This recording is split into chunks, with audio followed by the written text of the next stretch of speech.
Welcome to My Long Island TV. From Manhasset to Montauk, we have traveled our communities to bring you the following events. I'm your host, Waldo Cabrera. My Long Island TV starts now.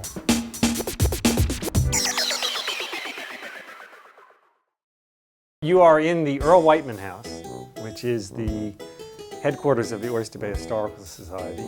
It is a 18th century house, but probably older than that, but documented back to 1720. It is currently our museum and headquarters, and will be until we move into our new building in the early part of 2011. The house, because of its age, the fact that it survived, made it of interest in and of itself. And also it had been the parsonage for two Baptist ministers. We don't exactly know who lived here, but we suspect it was someone who may have just come over on the boat from England, didn't own any land, and might have come with a small family. Later on, the owner who lived in the expanded house had 10 children, but originally in this part of the house, it would have been a small family. Everything happened here.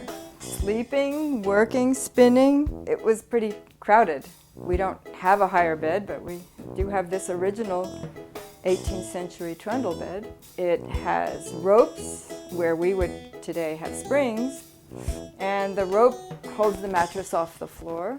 It's a straw mattress.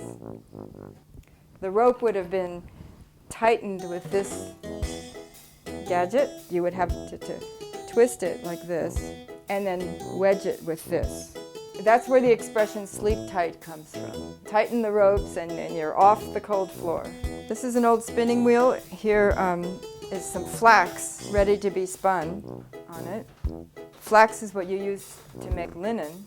This is a hetchel for shredding flax, and they would have had a whole series of these, each one finer than the other, and you would pass your flax over the top of it. They couldn't take the original fireplace. They could do what's called hearth cooking, where you rake out the coals down and then do your cooking out here. This is a frying pan on 3 legs. You would place it on top of the coals. This is a Dutch oven, and you could place coals on top of it and underneath it. Now that we have this tremendous space that we'll be able to show larger collections, more important collections, because it's all fire safe. And as curator, that's what I do, is try to make people interested in seeing history, because as we all know, history is important to a lot of people, but I want to span the market to make sure that everybody is intrigued. In this little show, the kids can actually go and read about this yachting party that is not a bunch of sailors, just a bunch of people going out for a great time. There was 4 couples. They were having drinks, eating, so he was just drawing as though we would just take pictures. He was drawing their excursion. One of the responsibilities is to take the collections that we have and sort through them and arrange them and describe them so that they're appropriate for researchers, or that we can find, so that somebody can go online or come into the Historical Society and who's doing research for whatever and find these items. Just recently we got some personal documents and some photographs for a oysterman who owned a huge oyster business here, and 100 years ago. And so we had old family photos, we had pictures of the home that they built. We also had his date book, all of some personal records of business. So it's all written in his own hand in pencil, and it was really very delicate stuff. Some diplomas of his. So it's kind of neat. Now, in something like that, it was such a small collection that we're going to keep everything.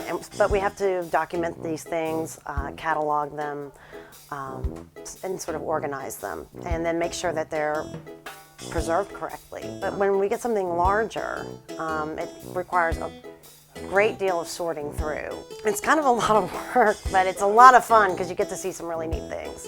Professionally, you have to get a degree. You have to go and receive a master's degree. You have to maintain certification throughout your career. It's hard to know what will actually be important to people. You have a little bit of a track record. For instance, correspondence is always interesting.